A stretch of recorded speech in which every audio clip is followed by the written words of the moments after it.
truly a green grass golf professional. He is all aspects of what the Met PGA is all about. I hired Harvey to come back and become the head pro at Westchester Country Club, and the reason I did was a combination of his skills, but also his personal integrity. It was something that I thought would be good for the young staff to look up to.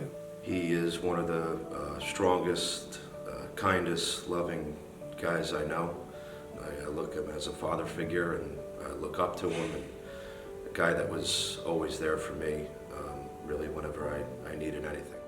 Putting a brace on his wrist, putting a back support on, but didn't faze him. Harvey, you feel okay? You go, I feel good enough, we're playing. So the desire that he had for the game and the love he had for the game was, even with all the insurmountable things he had to deal with back then. The days when he really had a hard time moving, he still showed up for work. He was there. You'd see him in front of the sports house at 8:15 with all these kids jumping on him, and it seemed like there was nothing going on, and he just was that kind of a guy. Playing golf with the members in Florida, and we had a car accident. I broke a few ribs.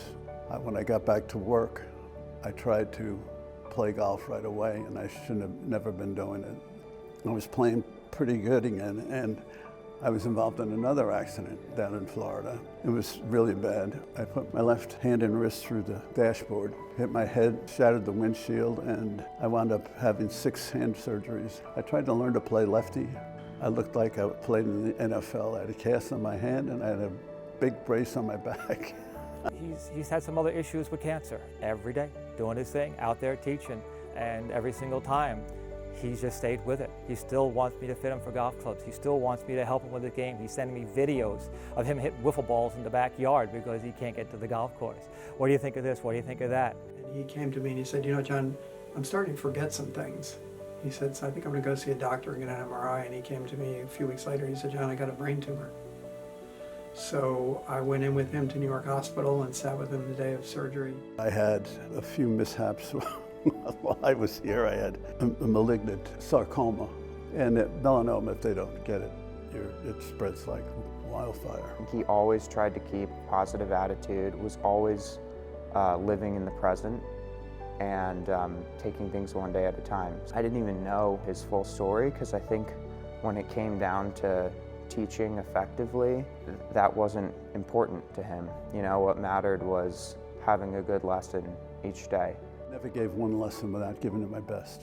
There were plenty of times I didn't feel good, and I asked my student, do you mind if I sit down? They said, no, fine. He said, that's fine. As long as I was watching them, they didn't care if I sat down. Golf was it. Every time he was getting out of the doctor's office and getting off of chemo, getting off of radiation, the first question he asked the doctor is, when can I play? He'd walk into the driving range with a cane. Anything he could do to get the golf club back in his hands and get that ball in the air. The year after I had my brain surgery, I had prostate cancer. My cancer is in my abdomen and in my pelvis. You wouldn't know that he'd be going through anything hard, ever. And that's who he is, and that's what's going to keep him going, because he's as strong as a rock. I think that both Deacon Palmer and Arnold Palmer would have been happy to know Harvey Lannak. I think that he's their kind of guy. He believes in some of the core principles of the golf business. And when adversity got in his direction, could have sat back and felt sorry for himself, didn't do it once. Just kept jumping in there and just kept trying to help other people with their game and putting himself aside when it comes to what he was struggling with. That's a testament to personality and to the quality of the individual he is. Harvey's story has taught me how important it is to live in the present and to take things one day at a time. Overcoming so many obstacles in life and still being there for all the people around him, there's no one more deserving than Harvey. Two of the biggest reasons why I'm here is, number one, my sister, Dr. Jane Lannak, and Katie, my sweetheart. Without Kate and without Jane, I don't think I'd be here. Never give up.